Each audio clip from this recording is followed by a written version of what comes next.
I was working in a platform that connected artisans that usually work in the informal economy with customers or clients who needed some type of job done at their houses.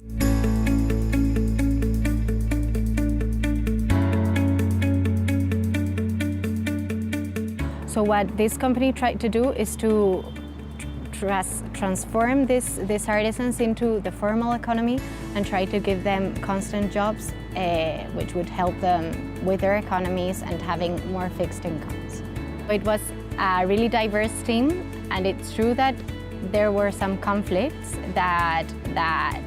came up during my project there, but it was also very fulfilling to see that